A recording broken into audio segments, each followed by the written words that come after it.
Welcome to Two and a Half Beards. Today is Wednesday, but Monday was President's Day.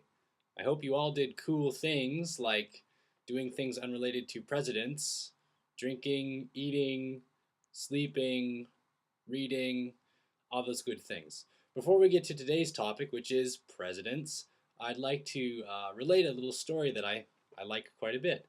On Sunday, the church for which I work and to which I go, the diocesan bishop visited us, and during his reflection, he said that his teacher had told him to always go. How did he put it? Choose life.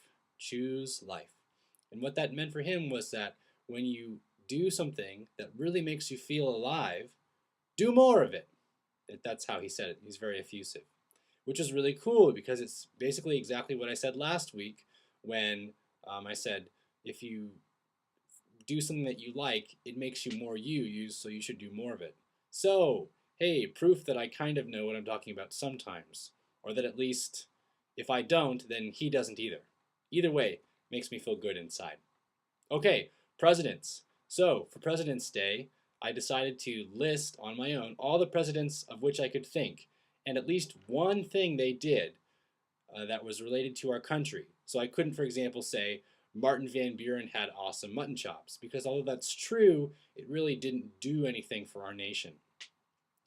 I'm going to read you my results, and we're both going to have a good laugh. Okay, are you ready? Here we go. George Washington, first president, signer of Declaration of Independence. All right.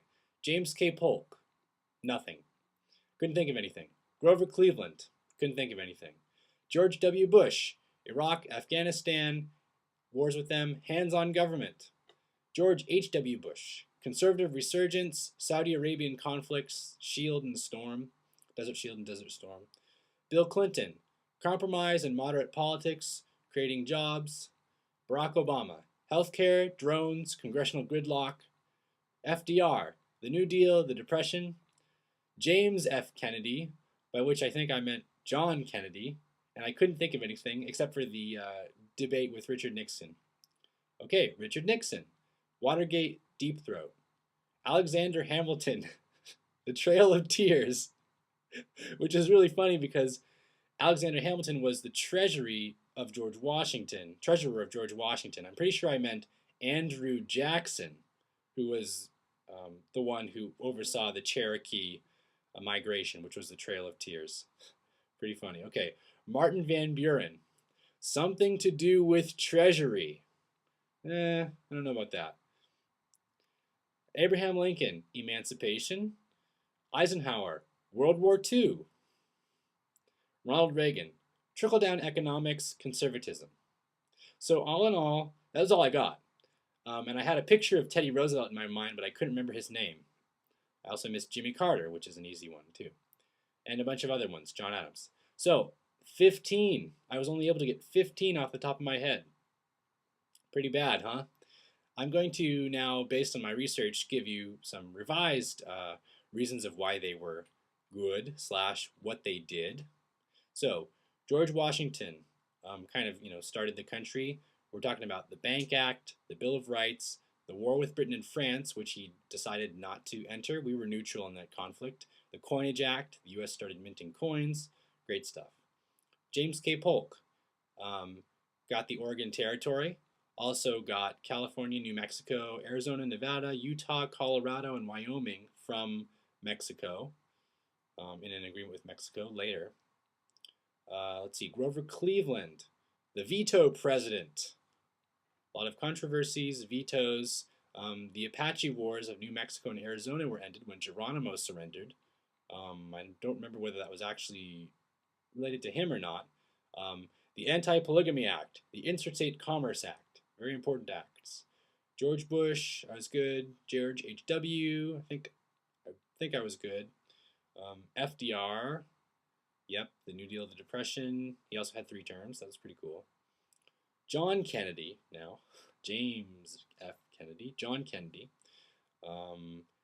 did the big TV broadcast with Richard Nixon. We're talking about the Bay of Pigs in Cuba, the failed invasion. The Berlin Wall went up. MLK was shot. He signed the Limited Nuclear Test Ban Treaty. that prohibited some nuclear tests, obviously. Alexander Hamilton was a founding father, Chief of Staff to Washington, and Secretary of the Treasury, not a president.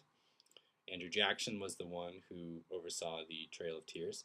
Martin Van Buren had bank panics and depressions and was failed to be reelected, I think 3 times. Yeah, 3 times. Sad, but related to money, so I kind of got that one. Abraham Lincoln, mainly the Civil War and Emancipation. I did okay with that one. Eisenhower, yes, World War II happened about 20 years before his term, so that's kind of whatever.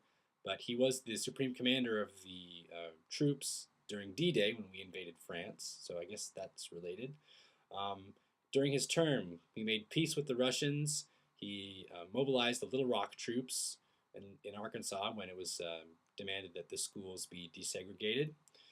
And also another great thing, a quotation of his, was that although he was a military man and strengthened the military, he cautioned that vast, long-continued military expenditures could breed potential dangers to our way of life. Okay, Ronald Reagan increased prosperity, increased the military spending, revised the tax code. What did he do? He got rid of intermediate range nuclear missiles with Gorbachev. And yeah, he had trickle down economics, which kind of didn't work after that, but whatever. So I did okay in terms of those 15, but in general, it was a pretty poor showing on my part. In the bottom here, we're out of time. In the bottom is a link to a website, the International Public Library, which is the website of the International Public Library, with information about all of the presidents. Great read. I highly recommend it. There are good links in there. It's a pretty sad state of affairs that most of us don't know this much about our country's history. I've known exchange students from other countries with hundreds of years of history, or even like 1,000 years or more of history, and they're appalled that we don't know much about our 250 year, or wow, did I say 250? Great. Freudian slip, I suppose. It shows how little I know. In any case, read up, and I'll see you next week.